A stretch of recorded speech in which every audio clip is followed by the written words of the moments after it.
শয়তান প্রচন্ড আলেম ছিল, কিন্তু ইবলিস কি ছিল? আলেম ছিল। সে কিন্তু আলেম আর আবেদ ছিল, সে ইলম অনেক অর্জন করেছিল এবং আল্লাহ পাকের প্রচুর ইবাদত করত, কিন্তু তারপরেও কেন সে জাহান্নামী হলো? কারণ একটাই, আবা ওয়াস্তাকবারা, সে উদ্ধত হয়েছিল, অহংকার করেছিল। ইসলাম পরিপূর্ণ, এখানে সংযোজন বিয়োজনের কোনো সুযোগ নাই। এখন ইসলাম ছাড়া অন্য কোনো দিন মানলে কি হবে কিনা?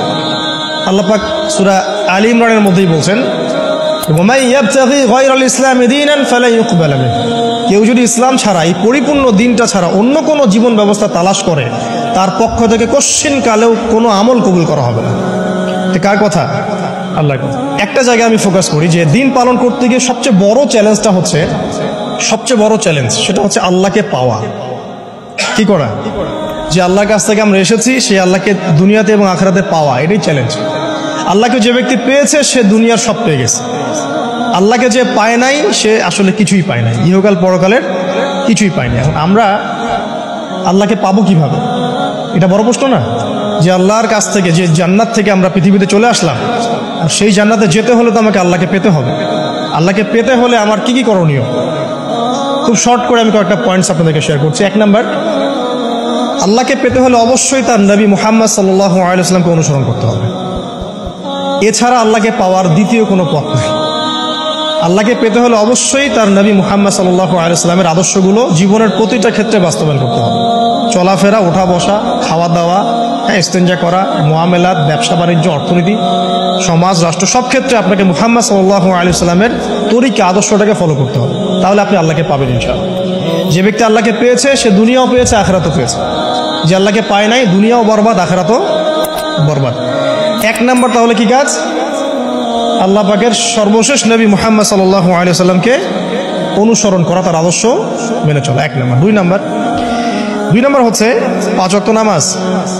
আল্লাহকে পেতে হলে নামাজ লাগবে। নামাজ নাই, আল্লাহ নাই। ওয়াস্তাঈনু বিস-সাবরি ওয়াস-সালাত, তোমরা সবর এবং সালাতের মধ্য দিয়ে আল্লাহর সাহায্য প্রার্থনা করো। আমরা এই জন্য নামাজে বলি ইয়্যাকা না'বুদু ওয়া ইয়্যাকা নাস্তাঈন, আমরা শুধু আপনারই ইবাদত করি এবং আপনার কাছেই সাহায্য প্রার্থনা করি। আল্লাহকে পেতে হলে নামাজের কোনো বিকল্প নাই। যে ব্যক্তি নামাজ পড়ে না, আল্লাহর সাথে তার কোনো সম্পর্ক নেই, নো কানেকশন। আপনি যে কোনো কিছু চাচ্ছেন, সেজদায় পড়ে আল্লাহর সামনে আত্মসমর্পণ করেই চাইতে হবে। ওয়াসজুদ ওয়াক্তারিব, আল্লাহ কি বলেছেন? সেজদা করো, নিকটবর্তী হও। তো ব্যাখ্যা অনেক করা যায়। নামাজ না পড়লে কিন্তু মানুষ কুফরিতে লিপ্ত হয়। যে ব্যক্তি মান তারাকা সালাতান মুতাআম্মিদান ফাকাদ কাফারা, যে ব্যক্তি সালাতকে অস্বীকার করে, ফরজ নামাজকে অস্বীকার করে, সে ব্যক্তি কিন্তু কুফরিতে চলে যায়। ঠিক আছে? তারপরে বাইনা রাজুলি ওয়া বাইনা শিরকি ওয়াল কুফরি তারকুস সালাহ, একজন মুমিন বান্দা এবং অমুসলিমদের মধ্যে পার্থক্যই নামাজ। নামাজের বিষয়ে অনেক কথা আমি আগেও বলেছি, আপনারা শুনেছেন, অন্য আলেমদের কাছেও শুনেছেন। এক বাক্যে নামাজ না পড়লে ইসলামের রশিটা কেটে যাবে।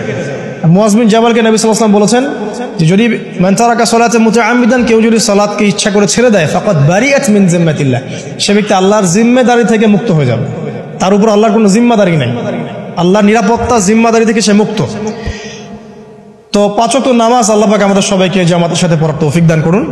এর পাশাপাশি নফল নামাজ বাড়িয়ে দেওয়ার তৌফিক দান করুন, এবং স্পেশালি তাহাজ্জুদের নামাজ যদি পারেন, 2 রাকাত হলেও নিয়মিত তাহাজ্জুদের নামাজ পড়ার তৌফিক আল্লাহ পাক আমাদেরকে দান করুন। আর নামাজের বাহ্যিকতা নিয়ে এত বেশি ঝগড়ায় যাবেন না। এখন আমরা যত ঝগড়া নামাজের বাহ্যিকতা নিয়ে, হাত বাঁধা, রফুল ইয়াদাইন, আমিন আর পায়ে পা, এগুলো নিয়ে ঝগড়া শেষ আছে? নাই। ইসলামের বিরোধী শক্তিরা হাত ভেঙে ফেলার পায়তারা করে ফেলেছে অলরেডি। হাতই না থাকলে আপনি বাঁধবেন কোথায়? মনে করেন আপনার হাতই নাই, বাঁধবেন কি উপরে না নিচে? এই হাত তো ভেঙে ফেলার পায়তারা করা হয়েছে। এখন আপনি পড়ে আছেন বাঁধার কোন জায়গায় বাঁধবেন সেটা নিয়ে, অথচ পুরো বৈশ্বিক চক্রান্ত মুসলিমদের বিরুদ্ধে হাতটাই ভেঙে ফেলে দিবে। তুই বাঁধবি কোথায় হাত? তারপর দেখবো।